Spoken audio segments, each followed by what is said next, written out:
tem gente que falou que não ia poder vir hoje. Bom, boa noite então, gente. Hoje é dia 22 de novembro, quase acabando o mês de novembro. Vamos aqui para a nossa quarta aula aqui nesse sistema, né? Hoje eu vou mostrar para vocês a apresentação que eu fiz há uns 4 anos na CAUFES, aqui, que é o Departamento de Agronomia da UFES, métodos físicos de conservação de água no solo. Eu acho que vocês, quem está acompanhando direitinho as apresentações que eu postei lá na plataforma Moodle, vê que entre os grandes problemas de degradação que existe hoje, o que assusta muito são aqueles relacionados com a água, né? Hoje a gente tem problema não só com quantidade, mas também com a qualidade. E tem alguns lugares que você tem problema com os dois, né? Inclusive grandes cidades. São Paulo, por exemplo, vocês veem que tem anos que a situação foi crítica. Muita gente tendo problemas de abastecimento, né? Algumas casas recebendo água dia sim, dia não, esse tipo de coisa toda. Existem países que é crítica a situação, tem outros que têm uma tendência também de que fique crítica. Por exemplo, a própria China, a China tem um problema muito sério, né, com relação ao abastecimento de água, né? Muito sério mesmo. Tem basicamente 2 rios importantes lá, os 2 muito poluídos, e com essa questão da mudança climática, há pouco tempo agora praticamente secou, né? Então é uma coisa geral aqui no Brasil, a gente vê o Rio São Francisco, que é o rio da integração nacional, um problema seríssimo, né? O Rio Doce, que a gente comentou na aula passada, muito sério também. A gente não tem problema na região norte ainda, né? Porque os rios têm um volume muito grande de água e a região é muito pouco habitada. Então são 2 fatores que contribuem para que não haja. Mas aqui no sul do Brasil, centro-oeste, sudeste, nordeste, que é onde exatamente mora a maior parte da população, a gente tem esses problemas críticos.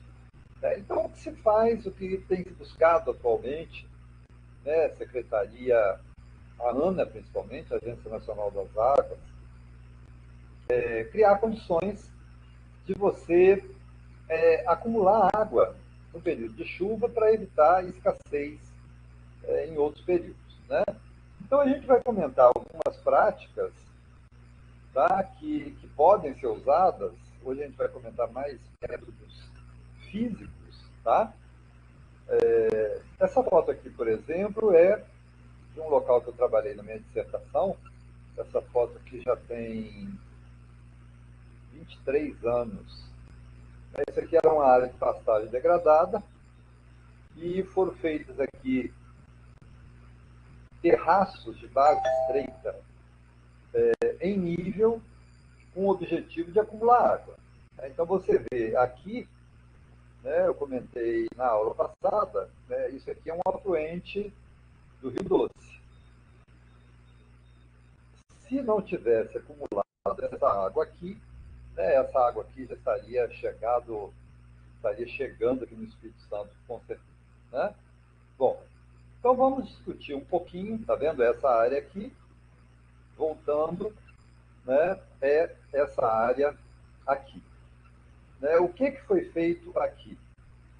Eu e o Marco Antônio, que éramos colegas, assim, a gente fazia mestrado na época, a gente fez curva de nível aqui, não sei se vocês estão entendendo, que é um pasto, segundo o dono, né? Na verdade é uma pastagem degradada, né?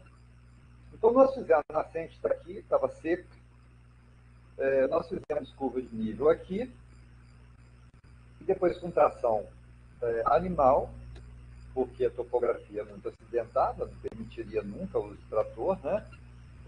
Foi feito esse terraço de base estreita? Qual que é o objetivo do terraço de base estreita? Ou qualquer outro barramento que seja. É você exatamente reter a água de chuva. Você reduzir, você lembra que naquele caso da Bossoroca, o grande problema, aí tem até uma, é você deixar que essa água desça morro abaixo. Aqui tem um outro caso, a gente vai discutir isso aqui em mais fotos aqui. Isso aqui era uma área degradada, isso aqui era uma pastagem degradada. Eu considero um dos trabalhos meus que eu mais gosto. Eu sou apaixonado por esse projeto aqui. Uma área grande, uma área de aproximadamente 60 hectares, que era degradada. Hoje ela é uma unidade de referência lá na zona da Mata Mineira. Em parceria hoje com o pessoal lá de Extrema, que fizeram aqueles vídeos que eu mandei para vocês, não sei se vocês já viram eles todos. Isso aqui era uma passagem degradada, e aqui tinha um córregozinho mesmo, desse que você pula de costa sem fazer muito esforço. E que chegava a secar em algumas épocas do ano. Nós fizemos um barramento e acumulamos essa água toda. Hoje tem aproximadamente, são 11 represas, a gente tem em torno de 8 bilhões de litros de água acumulados nessas represas. Era desse jeito. Essa terra que está aqui, gente, não foi feita para escorar isso aqui, igual muita gente pensa, não. Essa terra aqui, ela desceu dos morros de erosão. Ela desce, vem aqui, provoca o assoreamento do corpo hídrico, aí começa a nascer taboa. Quando chove, essa água barrenta passou por cima da barragem e foi sendo depositada aqui. Lógico que isso aqui tem mais de 20, 30 anos que tem sido feito. E aqui você vê o ponto que era ponto de captação de água do Instituto para a gente beber. Lógico que ela tratava, Era aqui acesso livre para o gado, essa coisa pavorosa. Então, é lógico que depois que a gente fez isso aqui, uma série de vantagens. Primeiro que nunca mais soltou água.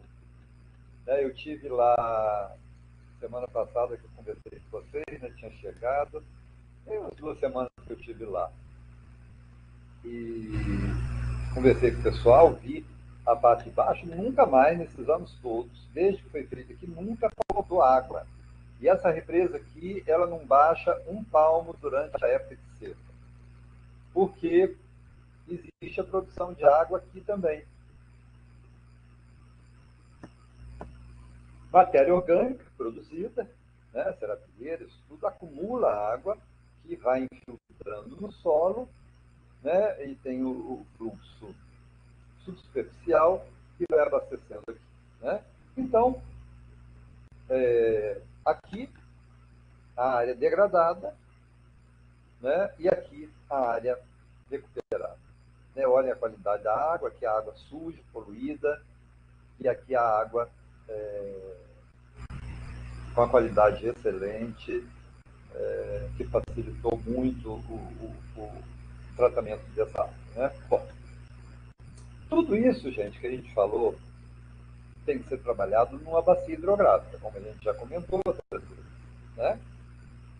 Qualquer canto, por exemplo, eu vou daqui para Guarapari, 140 quilômetros, eu passo por centenas de bacias hidrográficas, micro bacias hidrográficas.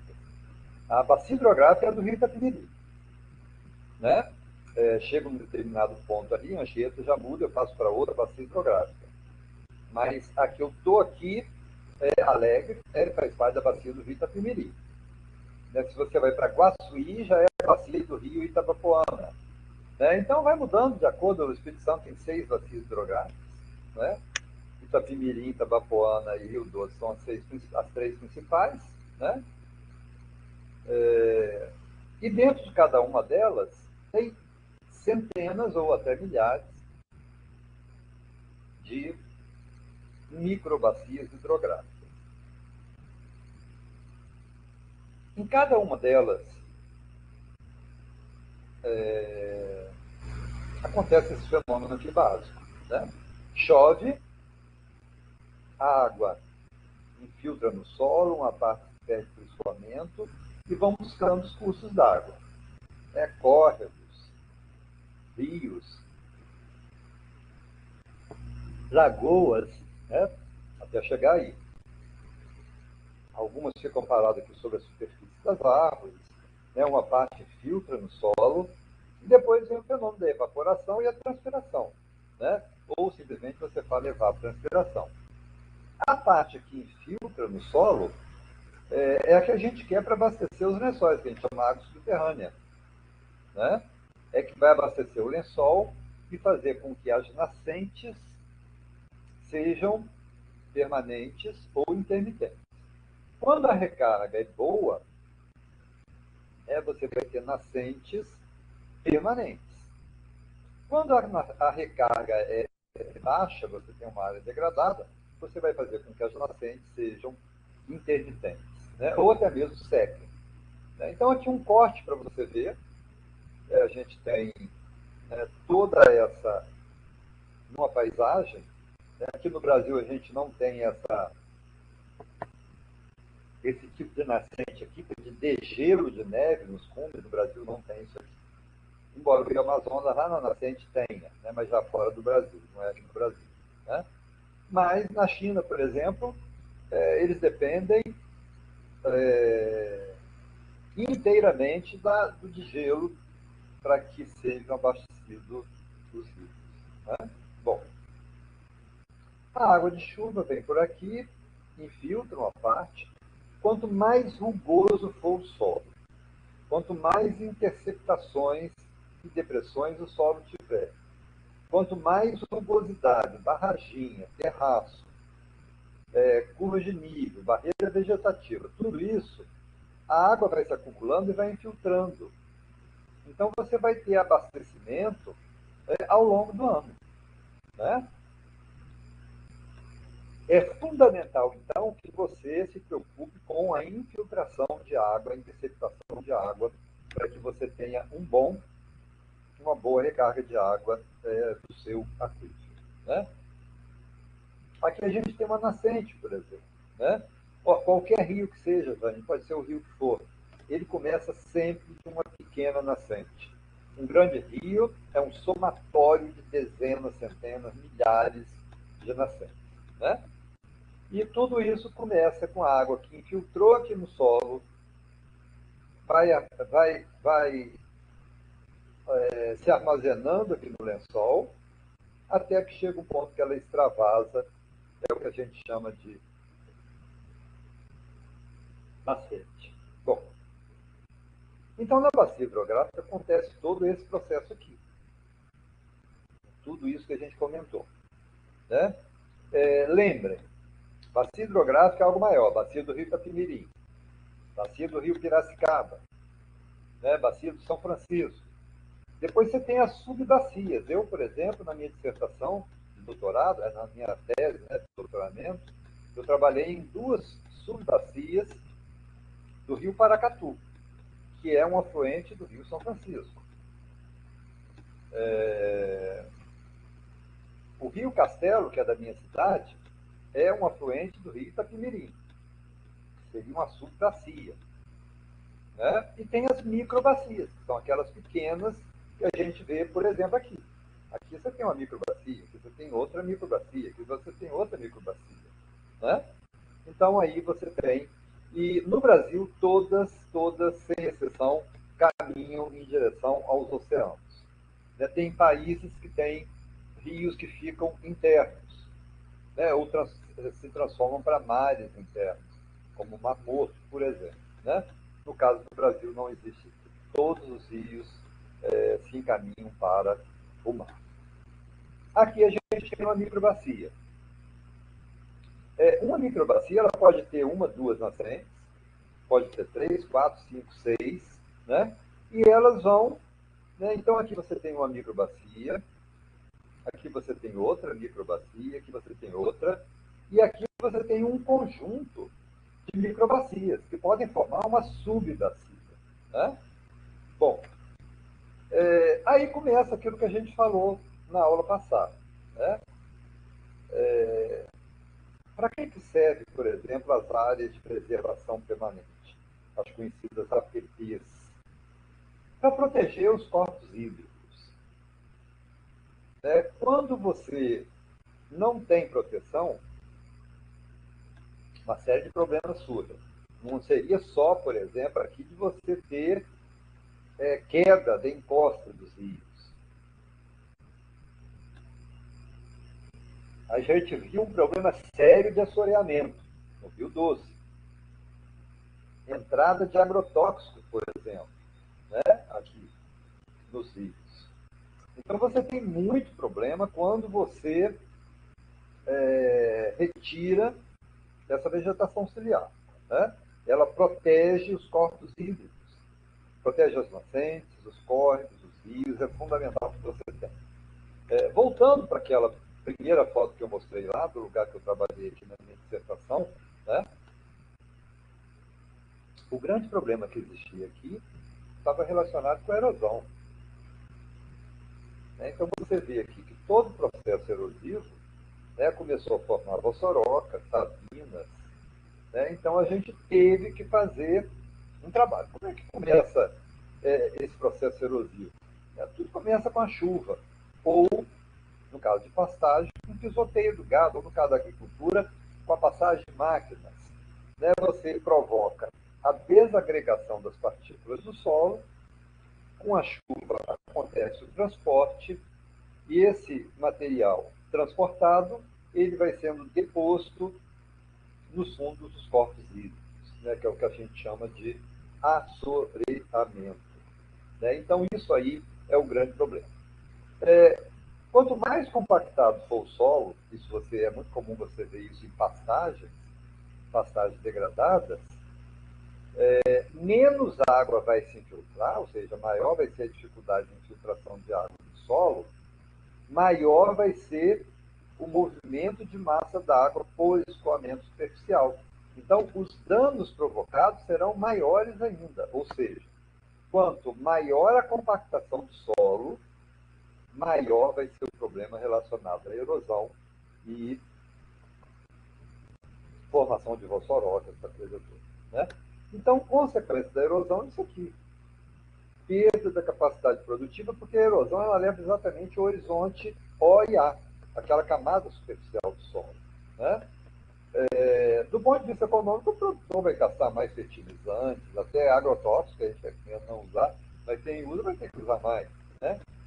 Esgotamento dos mananciais de água, assoreamento de rios, açudes represas, desmoronamentos, descapitalização dos agricultores, abandono da atividade de êxodo rural. Aqui em Alegre, por exemplo, gente, é uma coisa comum de você ver. Hoje, nem 20%, a população rural aqui de Alegre é 13%. Todo mundo saiu do campo, tudo improdutivo. E o grande culpado, erosão. Política pública também, mas a erosão ela é terrível. Bom, então a gente vê, a chuva acontece, se o solo for bem drenado, essa água vai infiltrando. Quando o solo não é bem drenado, começa a haver o escoamento superficial, e todos os males que a gente comentou que vão acontecer. Até acontecer um caso como esse aqui, que é uma vossoroca enorme. Isso aqui é lá em Nazareno, fica perto de São João del Rei. Terrível você ver uma situação, um ponto desse aqui. Isso aqui é no estado do Rio. Chega aqui, ó, área urbana, você vê que desmanilhou tudo aqui, complicado, solo brincado, aqui área terrível, aqui no estado do Rio, parte de Vassouras, Três Rios, muito ruim. Imagine uma área natural como essa aqui. O Brasil era desse jeito, gente? Quando chegaram aqui, quando os portugueses invadiram o Brasil, se você pegasse uma mata natural, a perda de solo é em torno de 4 quilos por hectare ano. É isso mesmo, tá, gente? 4 quilos só. Quase inexistente. Uma pastagem bem cuidada, com algum manejo, já passa para 700 quilos por hectare ano. Um cafezal mal cuidado, sem prática conservacionista, pode perder até 1.100 quilos por hectare ano. E sem plantação com descuido, você pode perder até 100 mil quilos por hectare ano. Gente, é isso aqui mesmo, tá? 100 mil quilos por hectare ano. Tá? Então, a perda de solo exige, né, para que não exista perda de solo, é fundamental que você realize práticas conservacionistas. Quais são essas práticas conservacionistas? É isso que a gente vai ver um pouquinho agora, que está dentro do contexto de recuperação de área degradada, ou preventivamente deveria ser feito antes de que você desenvolvesse qualquer tipo de atividade. Né? Eu falo que, de um modo geral, existem regiões, né? O pessoal que chegou depois, boa noite aí, né? Adriano, Ellen, Rayumi, Leonardo, outro Leonardo, Liliane, Mayra, Pamela, Quitéria, Rebeca e Valdênia. Boa noite para vocês. Então, a gente fala que a forma mais barata de recuperação é a prevenção. Se você faz a coisa certa do jeito que tem que ser, né, acaba-se os problemas, nem surgem os problemas. Né? Bom, então o que é a nascente? Né? Ela se forma, né, todo o curso d'água, como eu falei, ele começa por uma nascente. Né? Então, uma nascente nada mais é do que um extravasamento de um determinado lençol. Aqui você tem, por exemplo, imagine que aqui você tem um poço, aqui você tem um corpo hídrico, a água vai infiltrando, aqui você vai ter a recarga. Né? Então, aqui num dado ponto, você pode surgir nascentes, dependendo a paisagem que você tem. Né? A gente vai ver cortes que vai ficar melhor de entender. Né? Então, aqui, por exemplo, olha, você tem a zona de recarga, que são os topos de morro. É por isso que topo de morro é APP. Porque a água da chuva precisa infiltrar aqui, né, para que ela recarregue o lençol freático. A partir do momento que você recarrega o lençol freático, né, aí você vai ter uma nascente. Essa nascente é muito comum aqui no Espírito Santo, zona da Mata Mineira, algumas partes de São Paulo, ali no Vale do Ribeira, por exemplo, em São Paulo, isso aqui é muito comum. A gente chama de lençol empoleirado, parece um poleiro de passarinho. Então aqui tem o topo do morro, né, a água infiltra, uma parte vem aqui sobre a rocha, né? Vai descendo sobre a rocha, chega aqui e aqui a gente tem uma nascente. Né? Essa nascente, ela vai abastecer um córrego,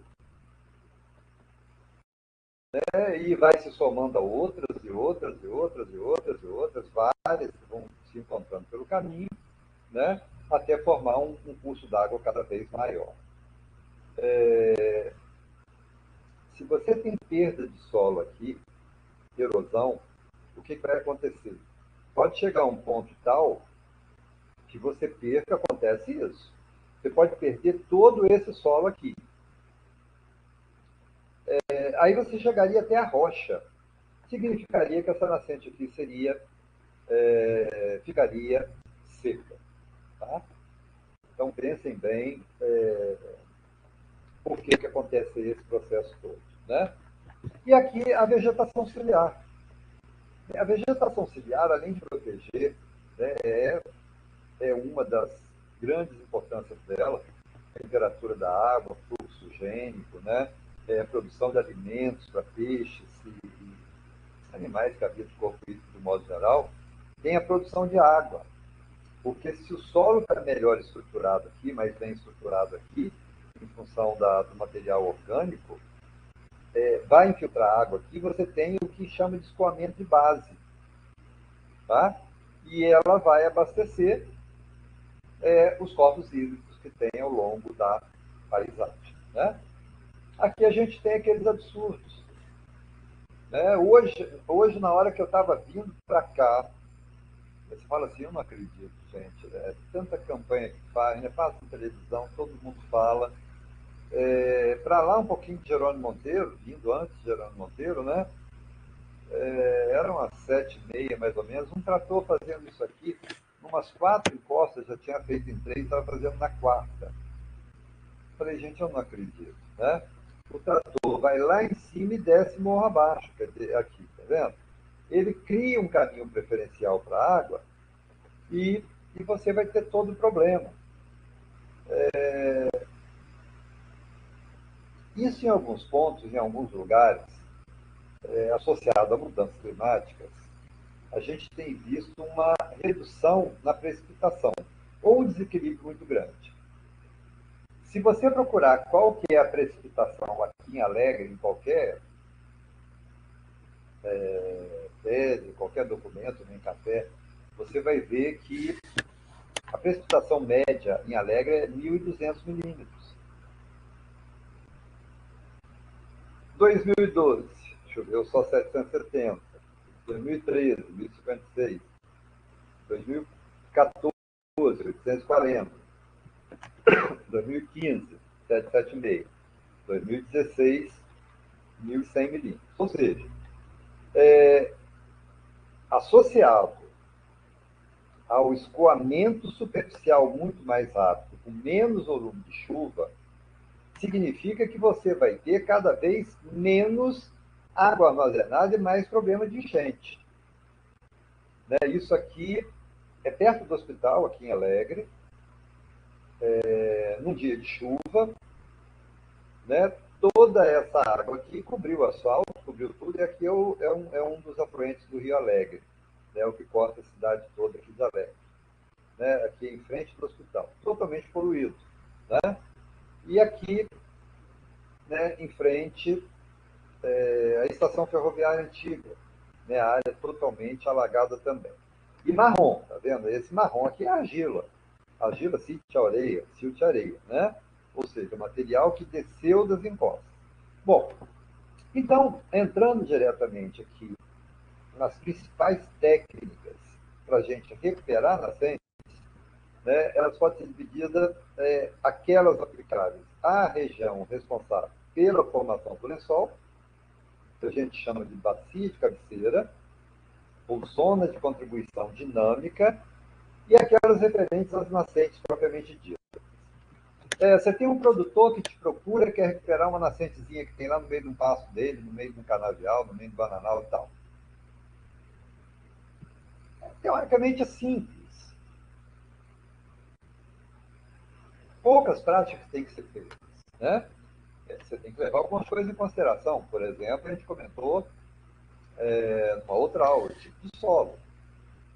Você não pode fazer barraginha se você tem um solo muito arenoso, um solo muito siltoso, e nem terraço de base larga. Talvez você tivesse que fazer uma barreira vegetativa. Né? Então, vamos ver aqui algumas dessas possibilidades. Na bacia, dois fatores são fundamentais. Tá? Primeiro, a água chegando na bacia, lembrando que só existe. Boa noite, pessoal que chegou aí. Beatriz, Selma. Lembrando que o único jeito que você tem de reabastecer lençol é com água de chuva. Não existe essa possibilidade. Né? Bom, a água chegando na superfície deve encontrar essa superfície como permeável, para que ela se infiltre. Se ela não se infiltrar, ela vai se perder para o escoamento superficial. E outra, produzir obstáculos que reduzam a velocidade de enxurrada. Né? É bastante óbvio isso aí. Se a água vai descendo morro abaixo, se você promove a melhor estrutura do solo, a estruturação do solo, ela vai ficar mais permeável. Se você cria obstáculo, vai automaticamente barrar a água. Aqui você tem um solo poroso, um solo rico em matéria orgânica, micro-organismos, meso e macrofauna presente. Né? esse solo aqui vai absorver e vai reter bastante água. Agora, um solo arenoso como esse aqui, né, quando a água da chuva bate, produz isso aqui, que a gente falou na aula passada, splash. Né? Splash é o impacto da gota d'água sobre a superfície do solo, que vai provocar a desagregação das partículas do solo. Né? Então, aí você teria o problema inicial do processo de erosão. Tá? Aqui você tem uma área bem conservada. O processo de cidade, de modo geral, é esse aqui. Né? Tudo relacionado ao descuido e ausência de práticas conservacionistas. Né? Então, esse aqui é o ideal. É por isso que a gente fala que a agroecologia, você nunca trabalha com monocultura e sempre tem muito cuidado, por exemplo, plantio direto, adubação verde, que são práticas que você estimula a vida do solo. Lembrando que o solo é um ser vivo. Para que o solo se mantenha vivo, é preciso que você dê condições de sobrevivência a ele. Né? Solos que são muito ricos, por exemplo, em matéria orgânica aqui, tem passagem que bem manejada, ela produz muita palhada que vai ficar ali, vai estimular a produção de vários organismos, da micro, da meso e da macrofauna. Né? Sem contar fungos, bactérias, protozoários, oligoquetos e coisa e tal. Né? Tudo isso vai ser muito estimulado. Além disso, eu fico às vezes preocupado com o produtor.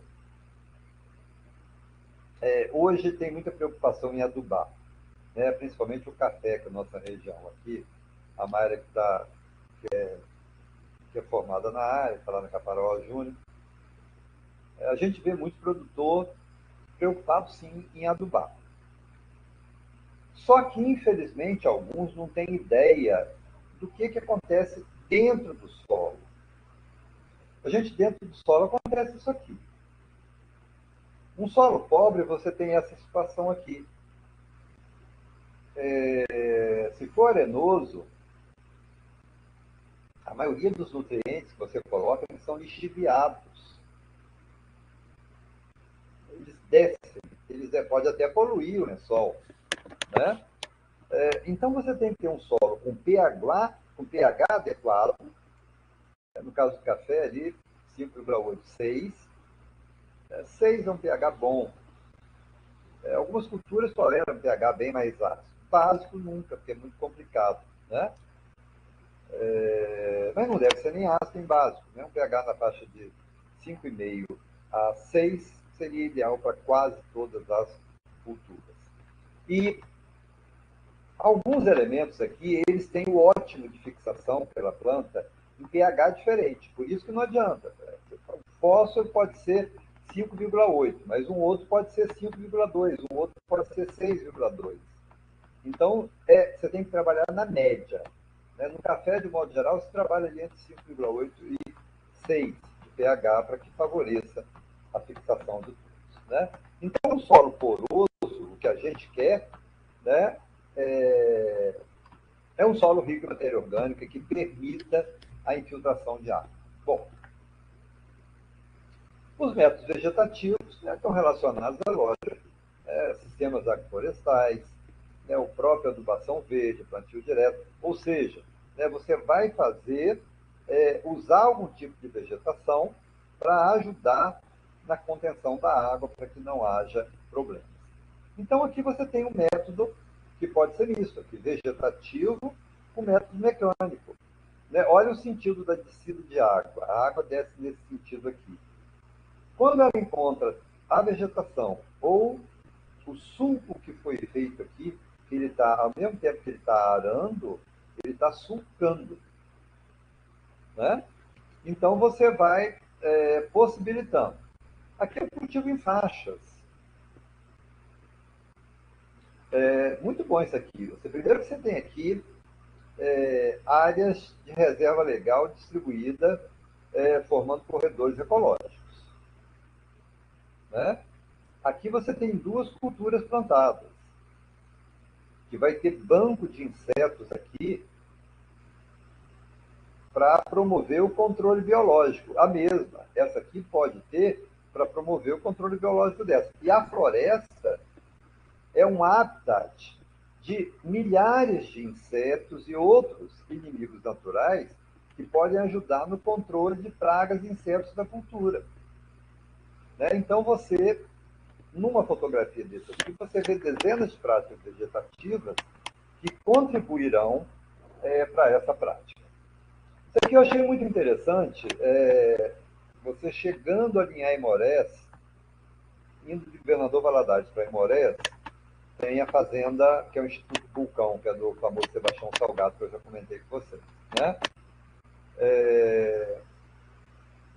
E aqui eles fizeram, na pastagem, isso aqui é leguminosa, gente. Tá? E o próprio gado vai consumindo, porque ela é muito palatável, é um tipo de guandu. Tá? Um guandu herbáceo, não é arbóreo, não. Quando precisa, é feito poda, e o excedente é colocado aqui na linha, porque esse solo aqui é muito erodível. A erodibilidade dele é muito alta. Então, foi opção encontrada para que não tivesse problemas relacionados a ela. Né? Um outro sistema que vem sendo muito usado, hoje está se chamando de integração lavoura-pecuária, ou integração lavoura-pecuária-floresta, né, quando você introduz um componente arbóreo.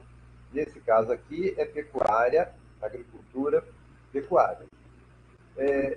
Ao você plantar a cultura do milho numa área degradada, por exemplo, você já semeia a gramínea que você escolheu. No caso aqui foi braquiária. Né? Quando você vai fazer a colheita do milho, né, o braquiária já está pego, né? E assim que ele começa a pegar luz, você já tem essa condição aqui. Né? Entre outras vantagens, você tem a amortização do custo, porque o milho produzido, ele paga o processo de recuperação. Né? Isso aqui tem sido feito no Mato Grosso. Os estados do Centro-Oeste têm feito isso aqui rotineiramente. Sem contar os benefícios da palhada, do milho, tem gente que depois planta soja, né? Tem gente que planta girassol, aí tem gente que entra arando, gradeando isso aqui tudo para fazer de novo. Né? Então, vem sendo muito utilizado, só vantagem nisso aqui. Essa foto aqui é da Embrapa, Coronel Pacheco. Né? A gente vê aqui, era uma área de pastagem muito degradada, foram feitos sulcos, dentro, né, na margem do sulco foi plantado o eucalipto, né, e incorporado uma nova vegetação. Então, isso aqui, que era uma pastagem totalmente degradada, se transformou numa pastagem recuperada dentro de um sistema silvio-pastoril. Né? Aí você vê, por exemplo, aqui no caso é gado de leite, lá também em Coronel Pacheco, você vê o conforto térmico, aqui gado de leite, né, gado holandês, que precisa de sombra, aqui a Acácia mangium e a Acácia orocerícia, são duas leguminosas. Aqui braquiarão, né? E tem os métodos mecânicos.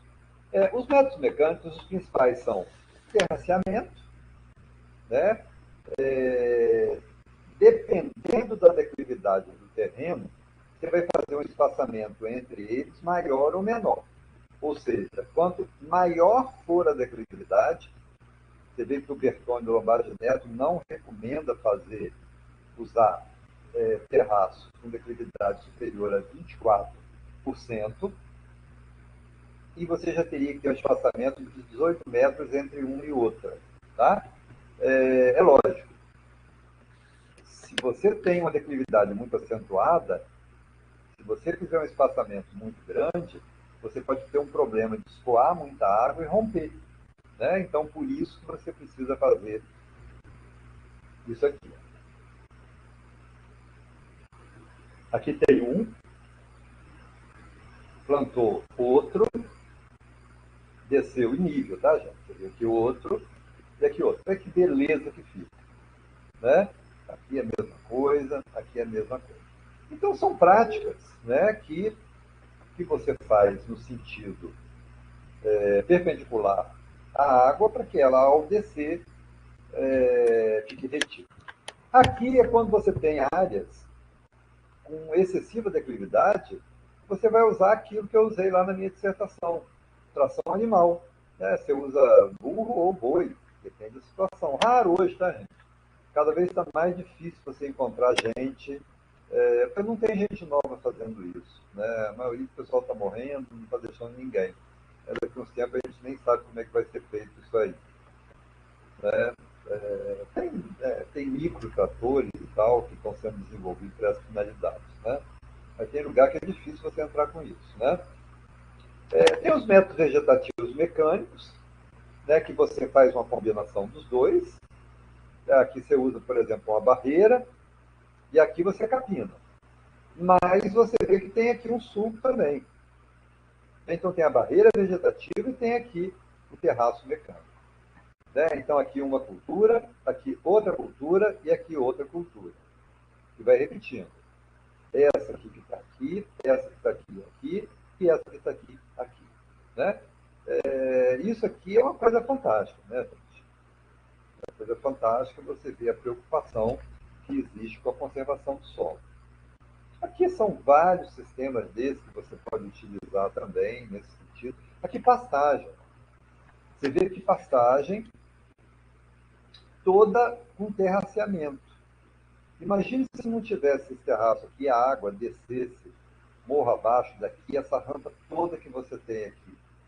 Esse aqui, olhando assim, pela quantidade de gado, deve ser mais de 100 metros, né? Ou de 130, 140 metros. Né? Então, você vê aqui todo o terraço feito nessa pastagem. Aqui, essa foto eu acho fantástica. Você vê aqui os terraços feitos em nível, né? E após a chuva, a água parada dentro do canal. O que vai acontecer com essa água aqui? Vai infiltrar, vai reabastecer o lençol. E ela que ia descer morro abaixo aqui, ela ficou parada aqui. Né? Acabou com o problema de erosão que poderia surgir com a movimentação dela. Né? Aqui você já tem um coxinho, né? Aquela estrutura que a gente mostrou na aula passada. Né? Aqui você tem um canal, aqui você tem um camalhão, que é a terra que saiu daqui e veio para cá. Né? O trator aqui escarificando o solo. Escarificador são grandes pontos, quem não conhece, né? Que se aprofunda. Já tem escarificador que vai até a 1 metro de profundidade. Né, para quebrar algum impedimento, algum solo compactado. Né? Então você facilita a infiltração de água também. Né? Aqui são terraços de outro tipo, né? Tipo Nichols. Aqui você tem um escarificador também. Né? Ele entra no solo e faz esse serviço aqui. Né? Um solo que está compactado, né? Ele vai quebrando o solo para promover a infiltração de água, né? E para as raízes precisam, né? A absorção de nutrientes, a coisa toda está diretamente influenciada. Né? Aqui uma área que trabalhou adubação verde, né? Depois ela foi incorporada ao solo, né? Tá vendo a palhada dela como foi? Aí depois você entra fazendo plantio. A produtividade é muito melhor, porque isso aqui vai melhorar significativamente a estrutura do solo. Né?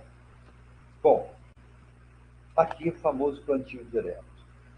Gente, o plantio direto, a Embrapa, ela costuma falar, principalmente Ales Paulinelli, né, que foi um dos criadores da Embrapa, fala que o plantio direto foi a primeira revolução que existiu no Brasil na agricultura. Esse milagre brasileiro tem como primeiro ator importante o plantio direto. Você não expõe o solo. Se tiver alguém aí que não é da área agronômica, da área de ciência agrária, de modo geral, o que de modo geral você faz? Como vocês viram aqui nessa figura anterior.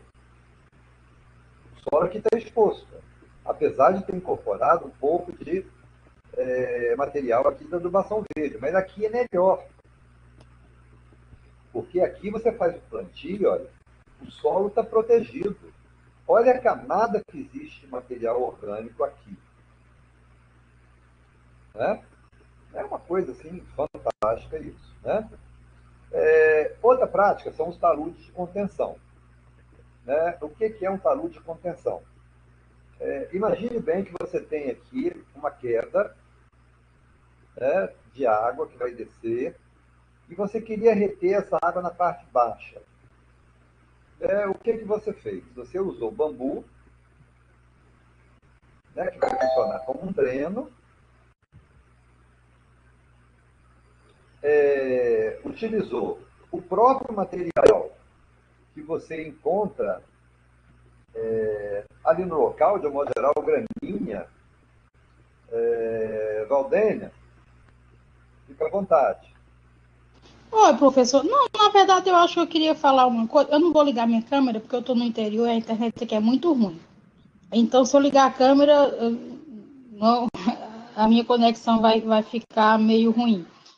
Eu quero fazer umas observações. Na verdade, nem são observações, é mais um depoimento da minha situação, da nossa situação aqui na minha região. Mas eu acho que pode esperar para mais para frente. É só para ficar na fila aí que eu quero fazer umas considerações desde o início da aula aí, da questão de falta Pode fazer. d'água. Fica à vontade. Beleza. Só Olha, soma isso.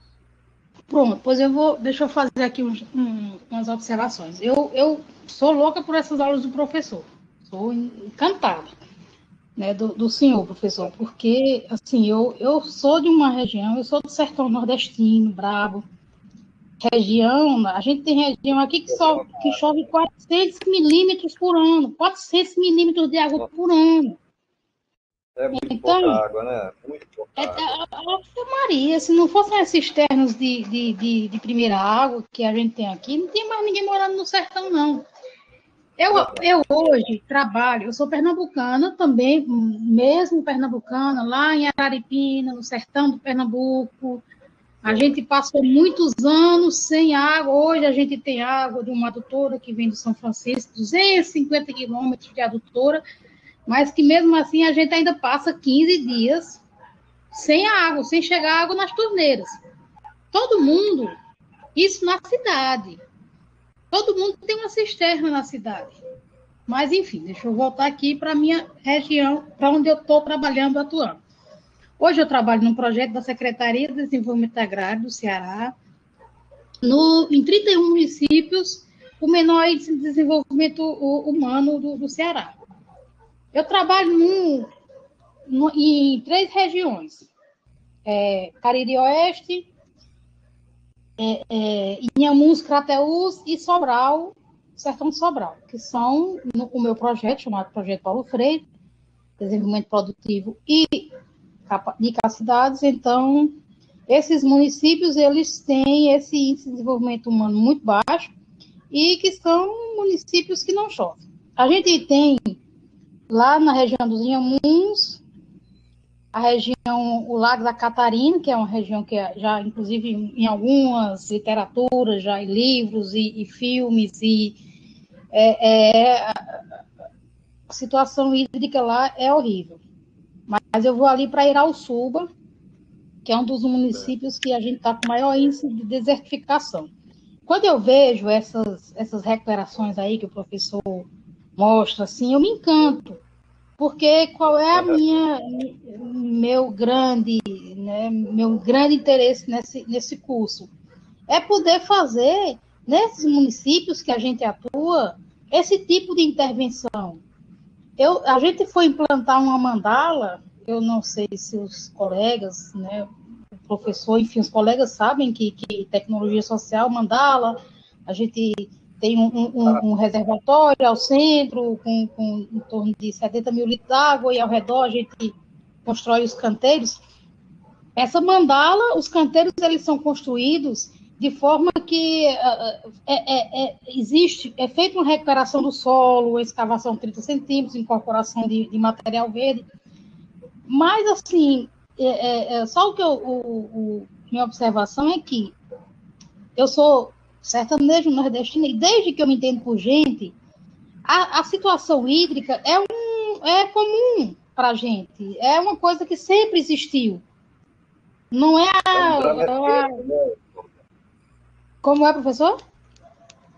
É um drama eterno, né? Você já nasceu com esse problema, né? Não, isso para a gente assim é comum. Então, eu chego. Tem uma irmã minha que mora em Florianópolis. Eu já viajei por aí em lugares que não tem, pelo menos assim, aparentemente, esse problema de água. Quando eu vejo alguém com a torneira ali derramando e tal, eu fico, desliga, porque a gente faz essa contação, é a conta-gotas água aqui.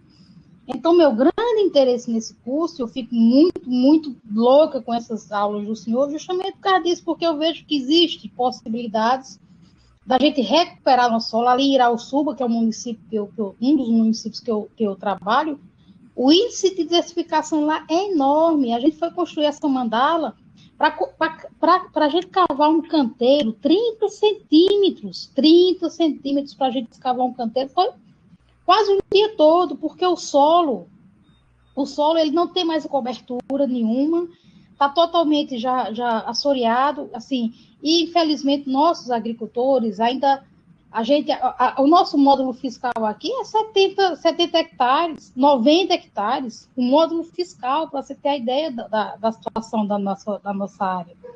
E nossos agricultores ainda insistem em criar vaca, em criar gado, a gente sabe, claro, todo mundo quer ter uma vaquinha, quer ter um litrozinho de leite, mas quando você vai explicar o que é que o gado causa, eles querem criar logo de muito.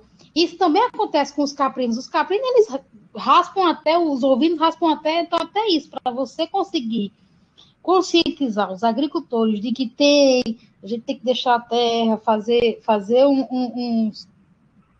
deixar a terra descansar um pouco, enfim. Eu queria mesmo só repassar para os colegas e para o professor que, assim, nosso drama aqui no interior, e mais, para a gente fazer esse tipo de intervenção, não são intervenções baratas. Nossos agricultores, infelizmente, professor, a gente lida, eu estou trabalhando no projeto, e a gente trabalha com 600... Qual órgão, o Valdez? É a Secretaria de Desenvolvimento Agrário do Ceará. Ligado ao governo estadual, né? Governo do Estado. Né? A gente trabalha com a agricultura familiar. A secretaria, a gente trabalha também com grandes produtores. O Ceará tem grandes produtores, mas especificamente o projeto que eu trabalho é um projeto que foi pensado para o agricultor que nunca teve uma assistência, ou que se teve uma assistência técnica foi muito remota. São pessoas de baixíssima renda e que estão esquecidas e que estão ainda naquele métodozinho da agricultura tradicional.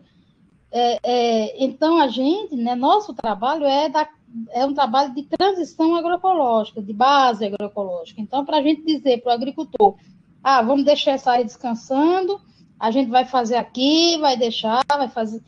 É complicado, porque eles precisam de renda. Então, assim, desculpa ter feito essa intervenção agora, mas é porque eu estou fazendo aqui, estou falando... Oi, professor. Muito bom, enriquece muito você trazer uma realidade que às vezes muita gente não conhece, né? Então, justamente, eu vejo assim essas áreas aí que o professor mostra, mas se eu for mostrar as fotos das áreas que a gente trabalha, agora não, assim, deu 2 chuvas, agora a gente tem um sertão assim, um solo riquíssimo, porque com 2 chuvas você vai ver aquele verde. A gente está com uma chuva assim, até a gente está estranhando, porque esse período agora não é período de chover, né? Como o clima está muito doido, a gente, nas últimas 2 semanas, teve umas chuvas assim fora de época, mas que você já vê aquela caatinga, aquela mata branca já toda verdezinha, mas também passa 2 semanas sem chover, já seca de novo. Se eu fosse mostrar, eu gosto muito de fazer essas comparações, as fotos que eu tive nas nossas áreas em pleno verão, período de estiagem, e 2 meses depois, aquela área linda, maravilhosa de verde. E que precisam ser feitas essas intervenções, mas que a gente precisa fazer essas intervenções gerando renda para as famílias. Assim, não basta a gente chegar e dizer, ó, vamos deixar essa área descansando, vamos fazer isso aqui e esperar que daqui a 1 ano, 2 anos se recupere. Na minha situação, na minha realidade, onde a gente trabalha com um agricultor extremamente pobre, então é complicado a gente... Mas é o que tem que ser feito, porque a gente está acabando com o solo, a gente está deixando... Daqui a pouco não vai ter mais, não vai ter, não tem um... Nosso solo está totalmente já na rocha, praticamente. E a gente precisa dessas intervenções, mas a questão de como chegar, de como mostrar, e do que fazer, e como explicar que tem que ser feito, que tem a gente como extensionista, meu trabalho, meu TCC, eu pretendo trabalhar em cima da questão da extensão rural e como de base agroecológica, de como nós, extensionistas, podemos chegar aos agricultores e fazer essa recuperação do solo e dizer que, ó, por enquanto, a gente vai deixar essa área descansando, mas daqui a, sei lá, 5 anos, você vai ter uma área que você vai poder criar um animal, que você vai ter uma planta frutífera. Mas as pessoas precisam comer hoje, amanhã.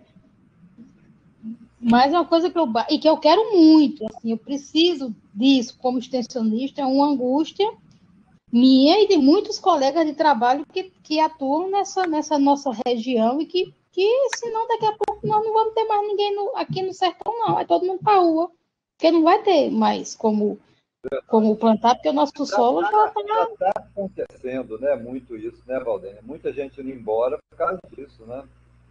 Por falta de assistência técnica, falta de conhecimento.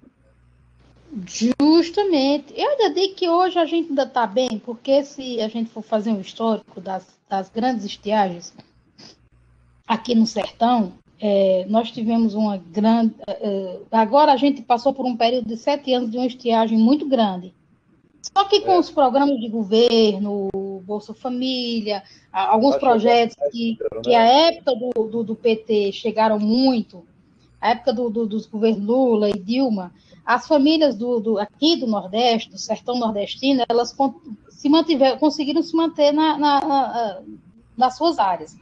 As cisternas de primeira água, as cisternas de enxurrada, barragem subterrânea. Eu coordenei um projeto que a gente construiu 468 cisternas de enxurrada e 168 barragens subterrâneas e que a gente conseguia manter um quintal produtivo, as famílias conseguiam se alimentar daquela produção daquele quintal.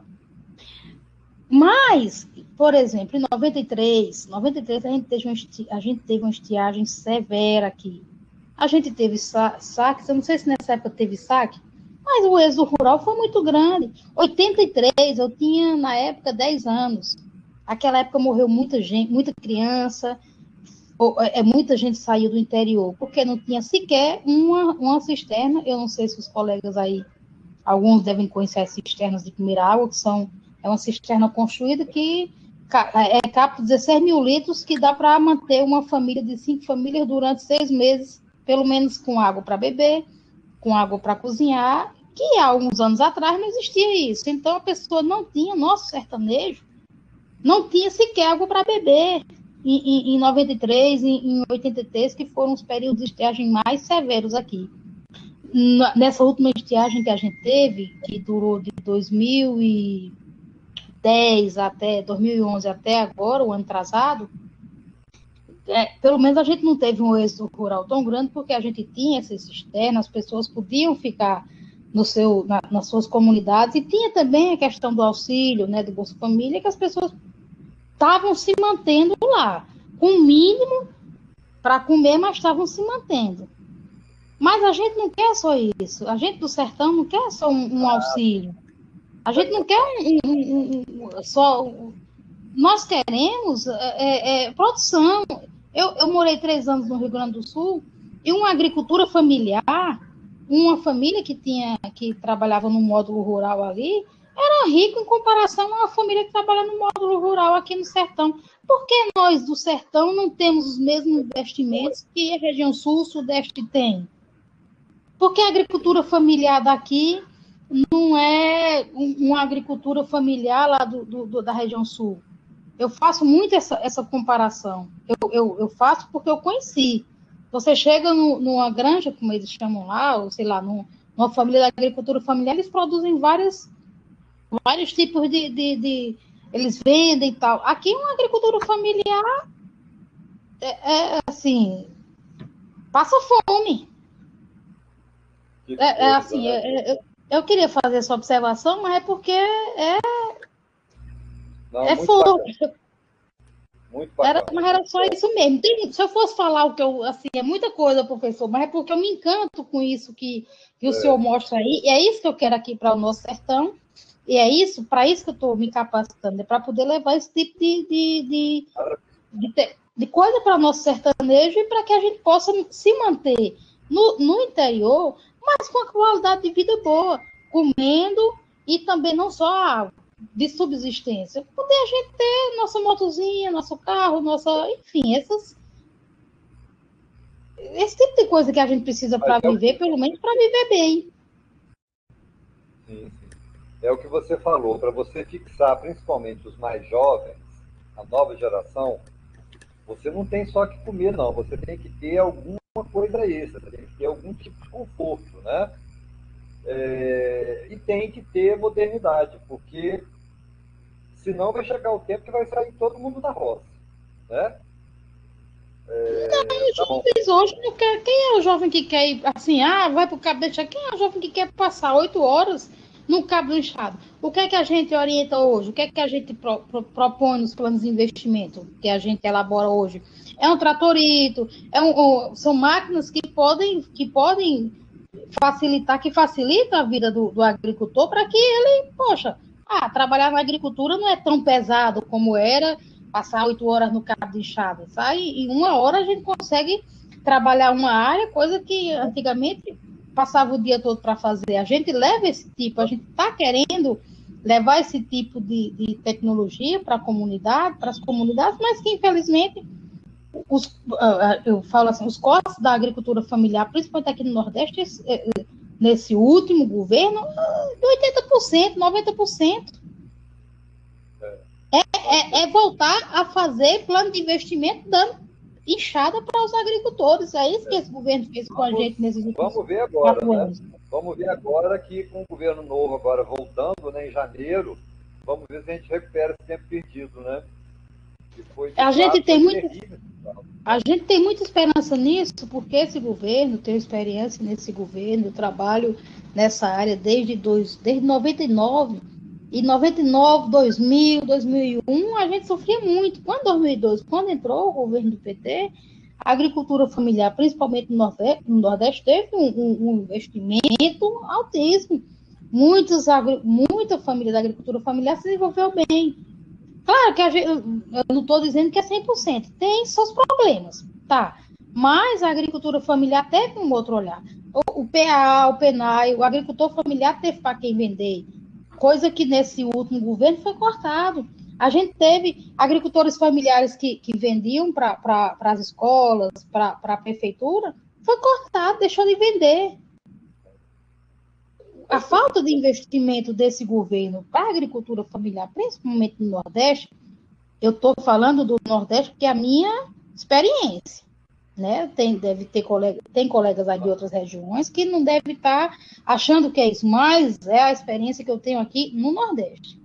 A experiência que eu tenho com os agricultores, eu trabalho com mais de 28 mil agricultores, famílias agricultoras aqui no Nordeste. Boa noite. Só interrompendo um pouquinho e acrescentando, eu sou extensionista aqui do Espírito Santo e aqui também recurso para essas políticas PA e PENAI caiu muito nesses últimos governos aí. Desde o Temer para cá, caiu para caramba. Justamente, é isso que eu estou dizendo. Então, por que não? O que é que aconteceu com esses governos que diminuíram esses investimentos para o nosso agricultor? Eu comecei a fazer um mestrado, até parei. Em Buenos Aires tinha um professor que era muito crítico a esses programas assistencialistas, entre aspas. Eu digo assistencialista, professor? O senhor quer dizer que o governo ele paga até 30% a mais para um agricultor produzir e vender para a escola. O que é que de assistencialismo tem nisso? Ele está ajudando duas pessoas, ele está ajudando o agricultor familiar a produzir mais e está ajudando a escola a ter um alimento saudável, que sabe que é um alimento que não tem veneno. Então, o que é que existe de assistencialismo nisso? Não é assistencialismo. É uma você... totalmente distorcida. Como é, professor? Tem gente que tem esse tipo de visão, que é uma visão totalmente distorcida, né? Justamente. Lembrando que muitas das crianças vão nas escolas até para ter uma comida, né? Ainda tem esse lado aí da moeda. Com certeza. E infelizmente ainda tem isso. E deixou de ter essa comida porque os programas de governo foram cortados. Infelizmente, eu estava ouvindo hoje um programa jornalístico que diz que assim, o maior número de programas sociais, se eu não me engano, está aqui no Nordeste. Mas, claro, a gente tem uma situação... a nossa situação é diferente. A gente está num lugar que não chove, está num lugar que não tem como a gente produzir, como Minas Gerais, como Rio Grande do Sul, como o Sudeste, que chove, que tem uns períodos de chuva normais. A gente tem 400 milímetros, 600 milímetros de chuva por ano. Como é que a gente vai viver o resto do tempo se não tiver esse tipo eu não falo de Bolsa Família, eu estou falando, por exemplo, eu tenho um coordenador maravilhoso na Secretaria de Desenvolvimento Agrário, que ele tem uns programas, chama até Prodan, de várias tecnologias, professor, que faz esse tipo de intervenção nas comunidades. Barragem de pedra, barraginha, várias intervenções. E onde ele fez essas intervenções, hoje tem uma produção. Mas só que não tem verba para fazer no Nordeste, em todos os municípios que a gente trabalha. Por que não tem? Por que a gente não faz esse tipo de intervenção em todos os municípios que a gente trabalha? Falta de verba, falta de investimento no nosso Nordeste. E eu espero que esse governo, espero porque nos outros governos do PT, a gente teve essa experiência que foi muito boa para os nossos agricultores aqui do Nordeste. E muita gente não morreu de fome, não passou fome, justamente já por causa dos investimentos que aconteceram. Eu trabalho aqui nessa região do Ceará desde 2011, um projeto chamado Projeto Dom Helder Câmara, que já tinha esse tipo de investimento. A gente implantou mais de 100 áreas de agrofloresta aqui, e de agroflorestas não só de safras, não só para frutíferos, mas também para os animais. Todo mundo quer ter seu animal, então a gente fez esse tipo de investimento. Só que mirraram os investimentos, acabaram os investimentos. Então, como é que as pessoas vão poder produzir, alimentar seu rebanho, alimentar sua família, se não tem investimento para as famílias e para fazer esse tipo de intervenção nas nossas áreas? Bom, eu, se eu fosse falar aqui, era 3 dias. Mas era só para dizer, professor, que eu sou muito louco por essas suas aulas, porque eu tenho, assim, meu sonho, minha utopia é chegar a essas intervenções nas nossas áreas aqui no sertão nordestino, no sertão cearense. Beleza, muito bom esse comentário seu, Valdênia, até bom. De repente você pode fazer, eu não sei qual que é o tema que você vai seguir para fazer a sua TCC, mas seria interessante fazer nessa área aí, você contando, fazendo um histórico da sua região e os projetos de extensão que você já trabalhou e que vem melhorando a vida das pessoas. Essa é a minha ideia. Essa é a minha ideia. Eu falei, inclusive, com o coordenador do curso, porque eu não sabia qual dos professores poderia me orientar nisso. Os projetos que eu trabalho são projetos de investimento com fundos internacionais, com o FIDA, acho que algumas pessoas aí já devem ter ouvido falar. O FIDA ele investe muito aqui no Nordeste, e sempre com famílias de baixa renda, de base agroecológica. Então, a minha ideia, meu TCC, eu espero desenvolver em cima disso, desses projetos de extensão rural direcionados para essas famílias e de como essas famílias conseguiram mudar um pouco a sua realidade através da extensão rural, que é importantíssima, a extensão rural de base agroecológica. Meu TCC é em cima disso. Eu falei com o professor Carlos, né, para me orientar e me direcionar para um orientador que pudesse trabalhar esse tema. Estou aguardando uma resposta dele. Beleza. Valeu aí o depoimento, muito bom. Se alguém quiser falar mais, fique à vontade, tá bom? E isso aqui é a ideia, tá vendo? É o que você faz ali, ó, extensão rural. Ó. Produtor vendo resultado no campo. O produtor, às vezes, tem certa dificuldade de entender certas questões, né? Aqui, por exemplo, é a região de montanha do Espírito Santo. Essa aqui é a famosa Pedra Azul, é um lugar muito, muito bonito aqui da região, né? Então a gente vê, ó, quando chove, olha só o que acontece, né? É um volume de água significativo. E essa água, de modo geral, ela acaba se perdendo. Tem sido criados, né, na região serrana, para encostas serranas, você fazer barraginhas, ó, nessa região assim que fica abaixo dessas serras. Porque a água que desce vai parando aqui, depois você faz barraginha maior e faz lavoura na parte mais baixa. E essas lavouras aqui, elas vão sofrer a boa influência da água que vai infiltrar aqui no solo e vai indiretamente irrigar essa lavoura, né? Então a gente vê aqui alguns casos, tá vendo? Aqui na região do Domingos Martins, ó, a água infiltrou, veio aqui para uma barraginha que vai influenciar essa cultura. Aqui é a mesma coisa, ó, filtrou, aqui encontrou outra barraginha. São práticas que você vai fazendo nesse contexto que você falou, tá vendo? Aqui é lavoura de café. Ó.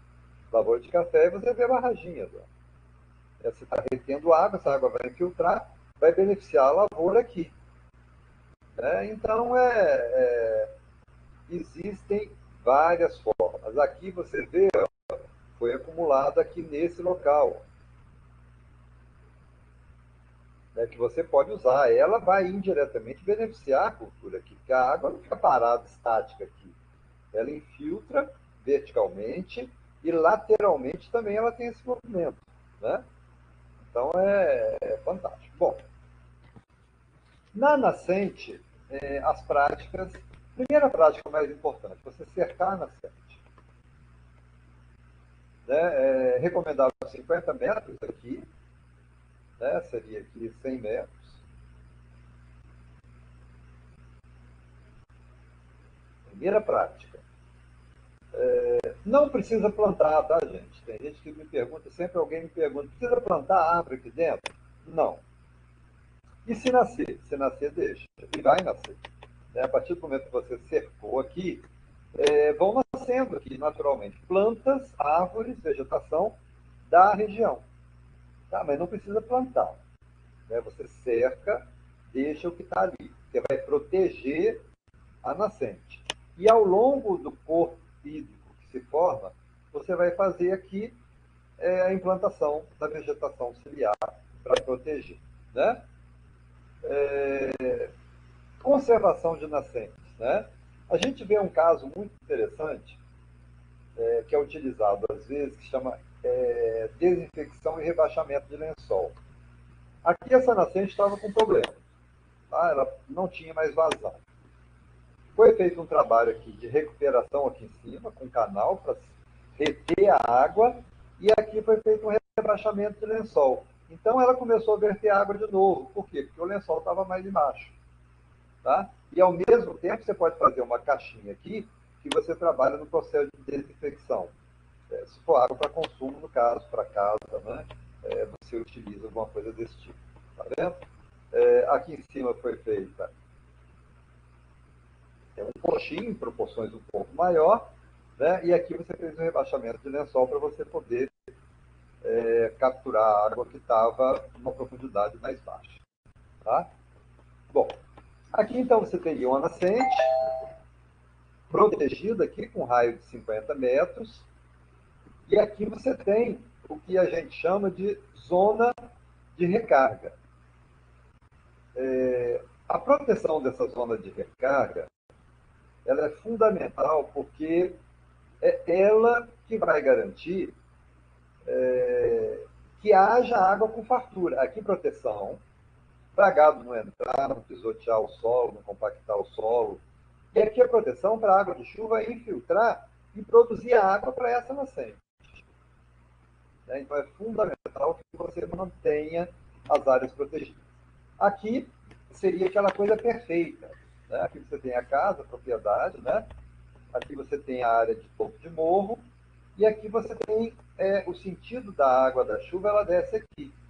Então você fez aqui um terraço de base estreita, aqui um plantio em nível, outro plantio em nível, outro plantio em nível, e aqui barraginhas. Né? Barraginhas para reter essa água que está descendo aqui nesse sentido. E aqui uma outra barraginha. Então aqui seria todas as práticas conservacionistas incorporadas num único local. Né? Aqui a gente vê um local, por exemplo, que não tem nenhuma prática conservacionista. Choveu, a água vai descer numa velocidade muito grande, né? Vai acabar provocando, consequentemente, erosão.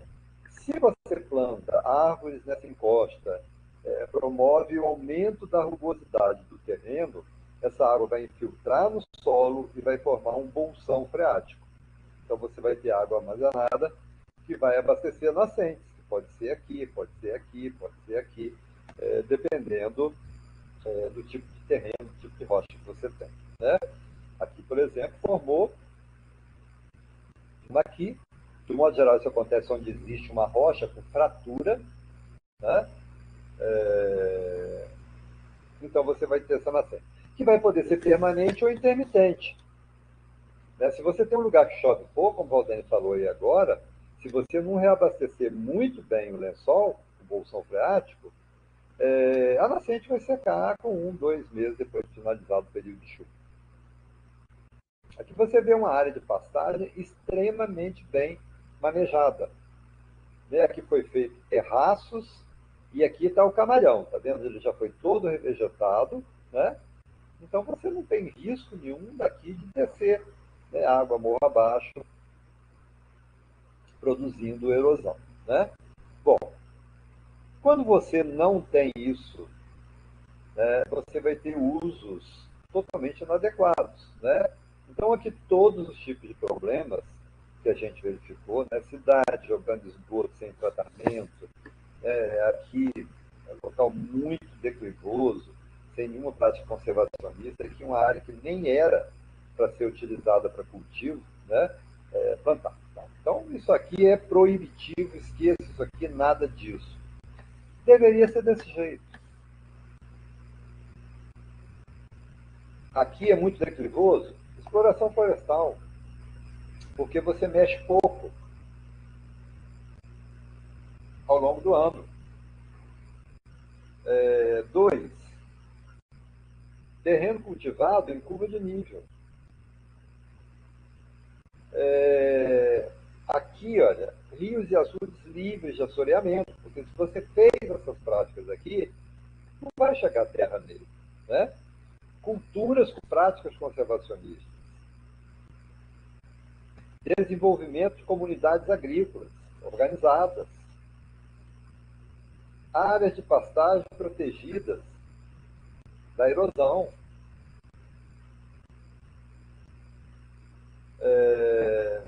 Inundações controladas. Né? A partir do momento que você faz isso, você retém a água, você vai evitar excesso de água chegando, como aquelas fotos que a gente viu aqui no começo. Né? Então, em resumo, né, as práticas conservacionistas, a gente vai ter plantio direto, adubação verde, rotação de cultura, manutenção e produção de matéria orgânica, sapos, cultivo mínimo. E as mecânicas? Plantio inível, terraço, cordões de contorno, canais escoadores, barraginhas e banquetas individuais. Né? Essas que são as práticas conservacionistas. Né? Aqui a gente tem aquela área que eu mostrei, né? Foram feitas aqui, então, o terraço de base estreita, né? Aqui já construído, ó. Você vê como a vegetação já tomou conta, já tapou aquela coisa estranha que estava lá, introduzida tal, e aqui quando choveu.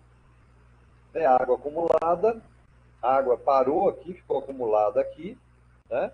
E automaticamente ela vai infiltrar no solo. Aqui um terraço, né, que foi feito aqui na região, aqui também, separado aqui para ela não fluir dentro do canal. E aqui mostrou. Nesse caso aqui foi aquele projeto que começou em 1999. Em agosto de 2002, a vazão era 80 litros por minuto. Depois que foi feito esse trabalho aí, no primeiro ano passou para 129 litros por minuto, que dá um aumento mais de 50%. Né? Professor Valente é um grande professor, um dos professores que eu admiro muito. Né? Bom, isso aqui não caso falando. Tá? Então, como principais práticas adotadas nesse projeto ali foi reflorestamento, melhoria das pastagens, abolir o fogo, porque é uma região que usava fogo todo ano. Terraceamentos, cordões de contorno e construção de barraginhas que favorecem a captação de água. Então, foi tudo isso aqui foi usado nesse local. Aqui, tá vendo? Aqui, essas duas já é em outro local, mas só para mostrar. Isso aqui é lá com o pessoal da Embrapa, sorgo e milho. Está lá em Sete Lagoas. É um programa de extensão muito bacana que ele faz lá também. Tá? E esse aqui foi nesse projeto que eu trabalhei lá na minha dissertação. Ficou muito bem feito, foi muito interessante. Esse aqui também é da Embrapa Sete Lagoas. Esse aqui, além da importância de você reter água, ele tem a importância que ele é feito na beira de estradas. Tem gente que chama de caixa seca, a mesma coisa para mim, caixa seca e barraginha, eu não faço diferenciação não. Então a água de chuva entra aqui, enche, e aqui tem um ladrão. O excesso desce, mais embaixo você faz outra e vai fazendo por aí afora. Você conserva a estrada, e aqui olha o tanto de água que filtrou. Essa diferença de cor aqui significa que ela encheu até aqui, e filtrou. Aqui é o ferro oxidado, que é vermelho, aqui, quando ele pega a água, ele fica reduzido, então vai para essa cor mais clara aqui. Aqui mostrando outra que encheu, a água chegando de chuva, está cheia, parada.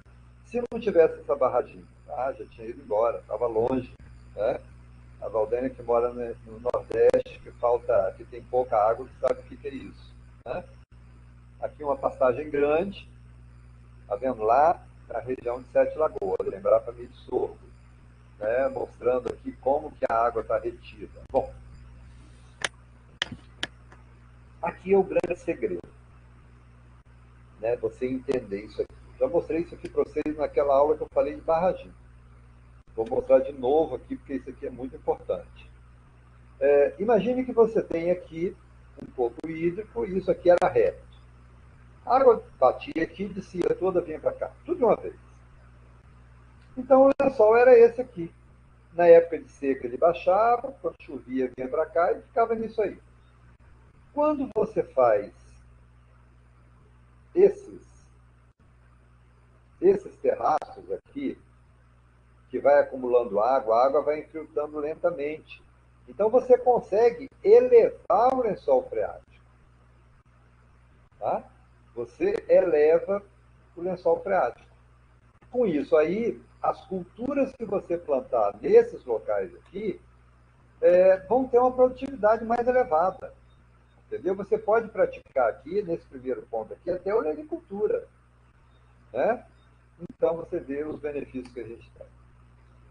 Esse é um outro projeto muito bacana, que foi uma orientada minha que desenvolveu a dissertação dela aqui, ela acompanhou esse projeto, Reduto, Minas Gerais, projeto Jaguaraí, uma área que estava totalmente degradada, foi feito um bruto terraceamento, que ficou até muito feio no começo, né? E depois a área foi introduzida espécies de cultura, espécies florestais. Não ficou lá tão grande coisa não, mas ficou bem melhor do que estava antes, né? Que estava uma coisa terrível. Esse aqui foi um outro aluno meu, que ficou muito bom esse projeto aqui, né? Uma área que estava relativamente degradada, a nascente aqui praticamente seca, e começou a ser toda trabalhada a área. Aqui foi toda revegetada, a área de nascente também. Aí você vê 5 anos depois. A nascente voltou a verter, foi plantado café, o café é muito bem cuidado, muito produtivo, né? Aqui você vê a vegetação preservada, deixou mais aqui, isso aqui é lá perto de solo. Aqui o manejo do solo, numa área muito acidentada, sendo feito aqui com arado de aiveca, puxado com tração animal, tá vendo? Antes você tem que marcar a linha em nível, tá, gente? Porque tem que ser em nível. E depois, quando chove, você vê esse cenário, né? Água armazenada que vai infiltrar. Aqui a gente mostra isso aqui fazendo um corte, que vai ser aquilo que eu mostrei ali atrás. Lençol freático aqui, a água vai acumulando, acumulando, vai infiltrando, significa que esse lençol, com o tempo, ele vai subindo. Então você vai ter um estoque de água maior naquela região. É aquilo que eu mostrei ali. Você vai tendo a ascensão, ou seja, a subida do lençol freático e promovendo a maior fartura. Isso aqui eu estava chegando num lugar, chegando em Brasília, uma foto de avião mesmo. Avião normal de carreira. Eu tirei essa foto, achei muito bonito, né? Você vendo essa passagem com essas curvas de nível, terraço, né? Essa aqui de novo lá perto do Instituto Vulcão, lá chegando em Aimorés, bacana. Essa outra aqui também eu tirei de avião, muito bonita, né? Ficou uma foto muito interessante. Você vê que a área toda recortada, toda em nível, com fragmentos florestais intercalados, né? Aqui a gente vê, é uma área consolidada, tá vendo? 15 metros, aqui 50 metros, né? Área rural consolidada é aquela que, né, você reduz, pode ser 15 metros, já pegando o novo Código Florestal de 2012, né? O ideal seria 50, tá, gente? Mas isso já ajuda, né? É o que o pequeno produtor pode fazer, né? Aqui é o Instituto Terra, que eu falei, que fica lá na fazenda do Sebastião Salgado, ali em Aimorés, né? Quase chegando aqui no Espírito Santo, perto de Colatina, Baixo Guandu, né? Achei fantástico esse guandu herbáceo, né? Funcionando como tal. E esse aqui foi lá na área nossa. Não tinha como ir trator lá para fazer as barraginhas, o pessoal fazendo aqui no enxadão, né? Um cuidado, tá, gente? Só para chamar a atenção. O ladrão da barraginha ela tem que ser feita na terra firme. Você não pode deixar a água passar por cima da barragem. Senão estoura aqui e faz um estrago, tá? Então, em toda barraginha que você fizer, o ladrão tem que ser feito na terra firme. Não pode ser feita na parte que favoreça a passagem. Aqui, tá vendo? O ladrão é aqui, essa aqui, o ladrão é aqui. Você vê que até o capim fica mais alto, por onde sai a água, né? Mas nunca deixar a água passar aqui por cima. Aqui a gente fez 6, na verdade. Está vendo 4 aqui, tem mais 2 ali em cima, tá? Aqui uma área na região de Extrema, Minas Gerais, divisa com São Paulo, uma área que vai ser recuperada. Aqui um corpo hídrico e aqui a cerca para o gado não entrar mais e plantio de árvores aqui, né? proteção. Aqui uma nascente, você vê bem essa nascente aqui, estava quase secando, aqui era um pouco hídrico, né? Você passa, o gado, todo mundo bebe aqui, ó. Praticamente seca. Por que ela está seca? Porque está desprotegida aqui. O que tem que ser feito? Cercar aqui 15 metros. E aqui em cima, né, o ideal seria você fazer aqui ó, um triângulo, cercar toda essa área, deixar nascer mata aqui. Qualquer coisa, se o gado tiver que passar, tem lugar para passar aqui, mas pode fazer uma passagem para o gado aqui, né? Ou aqui, você faz um terraço de base larga aqui, só para o gado passar, cerca, né? Nasce vegetação aqui e tal. Aí você teria essa área. E aqui você teria que fazer a mesma coisa, fazer uma cerca de fora a fora para proteger esse corpo hídrico aqui. Então você estaria preocupado com a qualidade e com a quantidade de água. Aqui é a mesma coisa, uma área que tem a sua proteção. Aqui a gente tem extremos. Né? Aqui você vê uma bacia totalmente desprotegida e ela aqui protegida. Vamos ver ela aqui, né, com melhor detalhes. É aquilo que eu falei. Né? Aqui você teria mata de topo de morro para reabastecer as nascentes. Aqui terraços, aqui caixas secas, né? Aqui a vegetação ciliar ao longo do corpo hídrico, né? Represas, curso d'água, aquela coisa toda. Aqui a área de pastagem, de café, seja lá o que for, barraginha e terraço de base larga, aqui é a mesma coisa. Né? Então você teria isso aí tudo se ajustando. Aqui é uma coisa que seria sonho, né? Uma maquete, mas uma área produtiva, terraços em nível, né? Aqui as culturas, as caixas secas aqui para captar água na beira da estrada, né? Ou seja, tudo que você pode ter para evitar a contenção. Aqui uma coisa que é muito comum a gente vê aqui em Alegre, Jerônimo Monteiro, Guaçuí, por aqui onde eu estou, Varçai, mesmo aqui indo para o Rio de Janeiro, pegando aqui esse lado Vale do Paraíba todo, né, quase você vê isso aqui. Abandono, área de pastagem sem árvore, sem nada. Como deveria ser? Desse jeito. Isso aqui. Aqui tem o que a Valdênia falou, você vai ter pobreza. Aqui você tem produtividade, bem-estar, legalidade. Então, é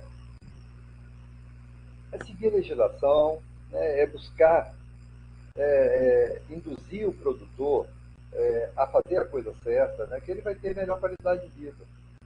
E por último, eu mostro aqui um projeto que eu fiz, começou em 2003, mais ou menos, 2004, e continua sendo trabalhado até hoje. Tá? Eu gosto muito. A gente tinha uma situação dessa aqui, com todos os problemas que a gente pode verificar, tá vendo? A área degradada. Aqui está boa dentro da área que era ponto de captação de água também, da Instituto. E a gente começou. Fizemos projeto e nos organizamos para fazer projetos de recuperação. Isso demorou mais ou menos um ano e começamos a fazer aqui, ó, tirar a taboa, aquela foto que eu mostrei lá no começo. Aqui já foi feita uma barragem, água acumulada. Começamos a cercar algumas áreas para transformar em área de reserva legal. Aqui fizemos mais uma, foram feitas 7 barragens. Tá? Essa aqui é a que tem o maior reservatório de água em cima da profundidade. Chega a ter 9 metros de profundidade aqui. Uma outra barragem aqui, sobre a barragem. Aqui a barragem sem revegetação, aqui ela já revegetada.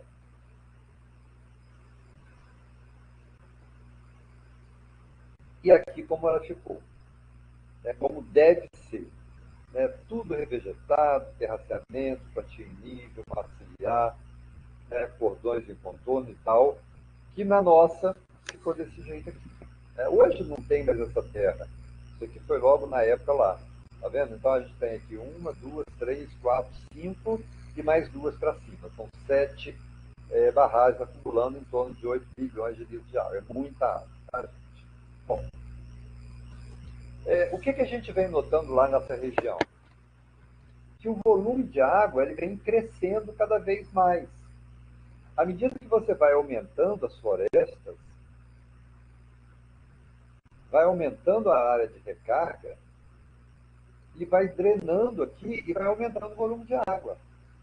Né? Isso aqui é um rio que a gente chama um rio efluente. É um rio que vai drenando. O rio influente é o rio que ele passa geralmente em lugares secos e ele que vai irrigando. Esses rios aqui, de modo geral, costumam ser efêmeros, tá? Eles não chegam nem a foz dele na época de seca. Essa aqui é a nossa lá, tá vendo? A gente fez ladrão, né? Porque você não pode deixar a água passar por cima do topo da barragem. Né? Fizemos ladrão. Aqui é a barragem. Esse aqui era o bolsista meu, o Rodrigo. Depois ele fez mestrado, menino muito bom de serviço. Ele fez uns 3 projetos aqui dentro. Desse projeto, eram vários subprojetos, ele fez 3 deles aí. Muito bom de serviço. Isso aqui é a área já cercada, tá vendo? Já a vegetação bem dominando, a vegetação crescendo. Olha a cor da água, gente. Cercada, né, para gado não entrar. E aqui você vê, né, aqui já em 2009, olha que maravilha que estava a água. Né? 6 anos depois, né, de quando começou o projeto, aqui já 6 anos implantado, você já vê um resultado desse fantástico. Então a ideia é essa. É uma propriedade pequena, como a Valdênia falou, você tem que ter isso aqui. Cuidados, diversidade de produção. Aí você vai ter rentabilidade. Porque se você não tiver, é lógico que você não tem como ter. Né? Todos esses cuidados aqui são os que a gente mostrou, né, para que você tenha condição. Esse aqui é um livro que eu tinha feito na época, né, dessa apresentação, tinha lançado há pouco tempo. Esse livro chama Mudanças no Uso do Solo, da Água e a Gestão dos Recursos Naturais. Que ele conta bem essa história, o que foi acontecendo ao longo do tempo, práticas que você pode fazer, né, exatamente para evitar que ocorra isso. A Embrapa também tem esse livro aqui que é muito bom, Agricultura Conservacionista no Brasil. Né? Tem o Fernando Tusk, que foi meu professor lá no UFB, um livro muito bom, Conservação de Solo e Água, Práticas Mecânicas para Controle da Erosão Hídrica. Muito bom livro, muito prático. E aqui uma última foto. Isso aqui é lá no sul, Rolando, você que falou. Foi quando eu fazia graduação, essa foto aqui. Tá? Essa foto tem mais de 40 anos. Foi em 1980, tem exatos 42 anos. Foi tirada por aquelas maquininhas Kodak, ainda filme de rolo. Né? Uma pequena propriedade que na época eu fiquei encantado. É uma propriedade de 30 hectares, né? Piscicultura, aqui porco, as férias do porco vai para peixe, aqui boi. Todo o esterco é aproveitado para utilizar na lavoura, aqui eucalipto, aqui área de preservação. Né? Lá é muito frio, então tem proteção térmica aqui para as vacas de leite. Show propriedade. Condição de vida excelente, tá, gente? Pequena propriedade, 30 hectares, né? Eles tinham um conforto enorme. Eu fiquei 1 semana nessa propriedade. Né? Então, como a Valdênia disse, não é fácil não, tá, gente? Por vários fatores.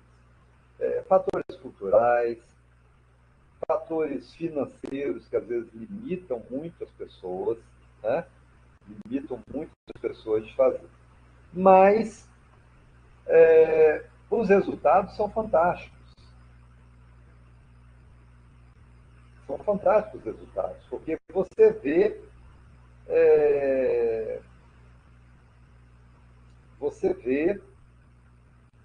os resultados frutificarem em pouco tempo. Deixa eu ver aqui, a Rebeca perguntou. Sim, já aconteceu, Rebeca. A barraginha tem que ter muito cuidado. Esses dias, nessa visita que eu fiz lá no em Atílio Vivaco, que eu tenho conversado muito com o Márcio, que é o secretário de lá,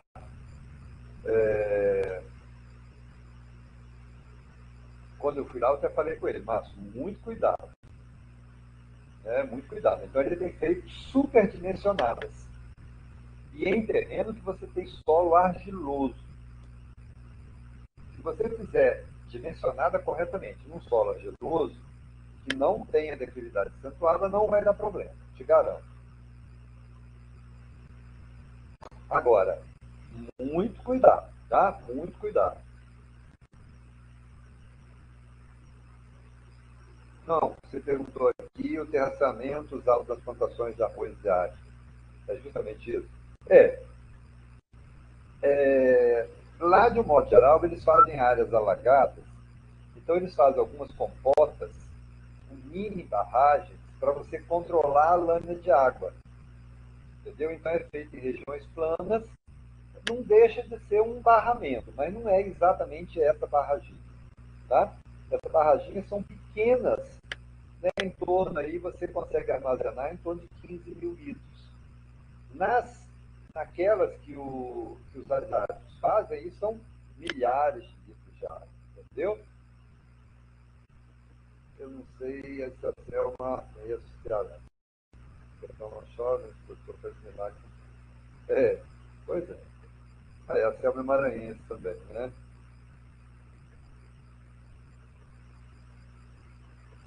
O grande problema do Brasil ainda é a assistência técnica. Você vê que a Incapera, aqui no Espírito Santo, tinha muitos anos que não abria concurso. Eu até mandei para vocês, não sei se todo mundo recebeu o edital, né?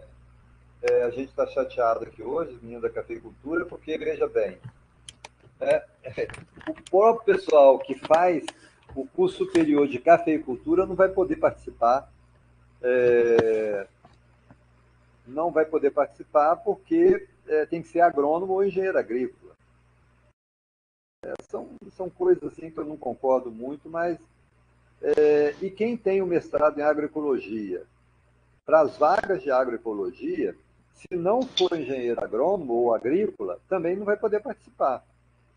Então, a Emater aqui passou 30 anos para fazer um concurso, professor. 30 anos a Emater, daqui do Ceará. É brincadeira. E só convocou 230 pessoas para um estado que tem 184 municípios. A Emater é uma empresa de assessoria, de assistência técnica de idosos, de velhos, de pessoas que não conseguem mais ir a campo. De pessoas com experiência grande, muito grande, mas que não conseguem mais ir a campo. Nossa assessoria técnica hoje, nossa assistência técnica tem que estar no campo. Depois de 30 anos, 234 pessoas para cobrir um território de 184 municípios. Assim. Deixa eu só desligar aqui a gravação e a gente continua conversando.